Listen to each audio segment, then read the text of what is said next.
नमस्कार दोस्तों, मैं हूं हरीश चावला और आप देख रहे हैं 7-11 न्यूज़। और अमन मंथन खबर तस्वीरें करनाल की, जहां आज भारतीय जनता पार्टी के राष्ट्रीय अध्यक्ष जेपी नड्डा आज करनाल में पहुंचे।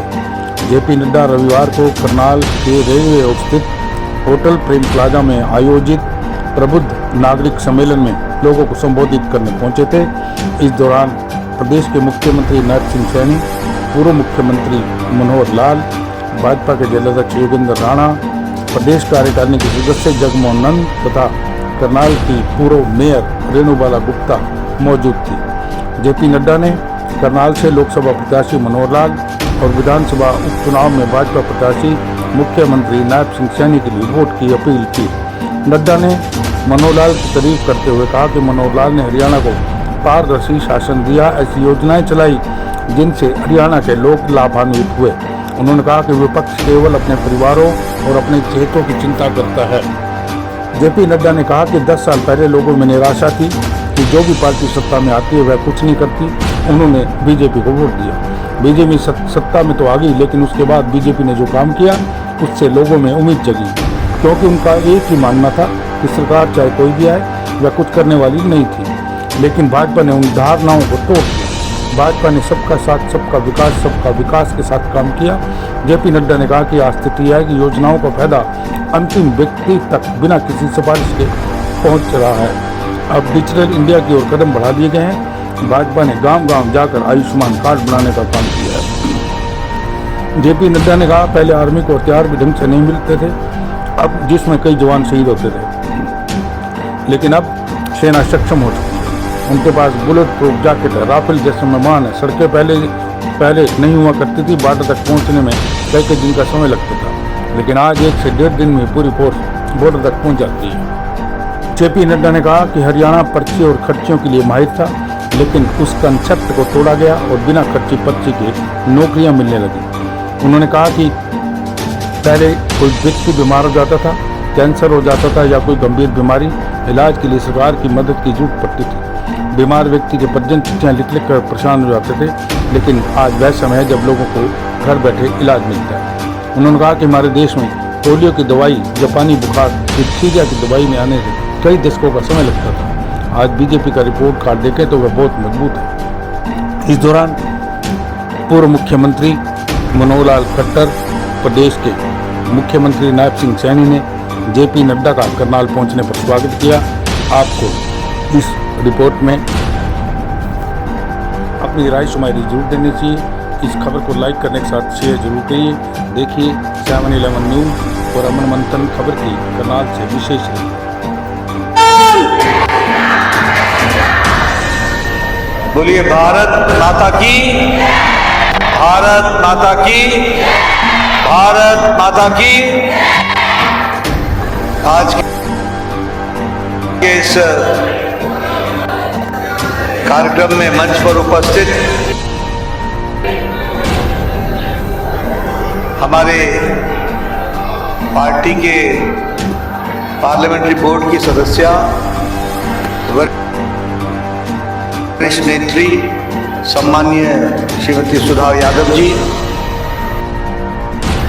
हमारे प्रदेश की अध्यक्षा महिला मोर्चा की श्रीमती उषा प्रियदर्शी जी, हमारे जिला के अध्यक्ष श्री राजकुमार बोहरा जी, शिक्षा मंत्री हरियाणा सरकार श्रीमती सीमा तिरखा जी, हमारे निवर्तमान महापौर श्रीमती सुमन बाला जी, श्रीमती नीरा तोमर जी, प्रदेश अध्यक्ष अनुशासन समिति, और श्रीमती राजबाला सरना जी जो जिला अध्यक्षा है फरीदाबाद की। सम्मानित मंच, जो ऊर्जा मैं देख रहा हूं और जो एक तरीके से जो खुशी मैं देख रहा हूं, वो मुझे इस बात के लिए आश्वस्त करता है कि आप सब लोगों ने कृष्णपाल गुर्जर जी को फिर से लोकसभा में भेजने का तय कर लिया है। उसके लिए विशेष करके आपको धन्यवाद देता हूं। महिला सम्मेलन की दृष्टि से नारी शक्ति और महिला शक्ति के बारे में बहन सुधा जी ने और उसके साथ साथ राजबाला जी ने भी, बाकी लोगों ने भी, हमारी अध्यक्षा उषा प्रियदर्शी जी ने भी आपके सामने बड़े विस्तृत रूप से सारी बातें कही। मैं उसको दोहराऊं इसकी आवश्यकता नहीं है, लेकिन कुछ बातों के बारे में जरूर बताना चाहूंगा। मोदी जी ने महिलाओं को जो स्थान दिया और जिस तरीके से नेतृत्व की क्षमता को आगे उभारने का काम किया, वह देश के राजनीति में अद्वितीय है। अब देखिए शब्दों का फर्क क्या होता है।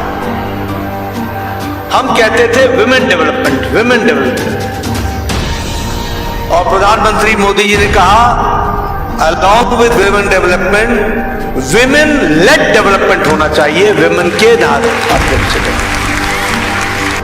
यानी महिलाओं का सशक्तिकरण ही नहीं, विकास करने का एक इंजन बन सके, एक उसके लिए अपना योगदान कर सके, इस बात को उन्होंने प्रेरित किया। और हम जानते हैं उन्होंने भी बहुत स्पष्ट शब्दों में कहा कि जब नारी सशक्त होती है तो परिवार सशक्त होता है, जब व्यक्ति सशक्त होता है तो अकेला होता है, लेकिन नारी जब सशक्त होती है तो वो परिवार को सशक्त करती है। और इसीलिए हर दृष्टि से विकास में नारी का योगदान है। वैसे आप लोगों को नहीं लगता होगा, लेकिन सुधा जी जानती हैं कि पार्लियामेंट्री बोर्ड में जब चुनाव लड़ने की बारी आती है तो किस तरीके से प्रधानमंत्री जी हमेशा पूछते हैं, बताओ कितनी को टिकट दे रहे हो। हमें कई बार कहना पड़ता है, कि कोशिश तो हमने बहुत की, तो हमेशा वो कहते हैं कि तुम्हारी कोशिश उस स्तर की नहीं है जो उतने रिजल्ट दे सके जितनी मैं चाहता हूं कि होना चाहिए। लेकिन अब तो खुशी की बात है, ये तो 2024 का चुनाव है, 2029 में तो आप 33% के माध्यम से लोकसभा में आप आने वाली है।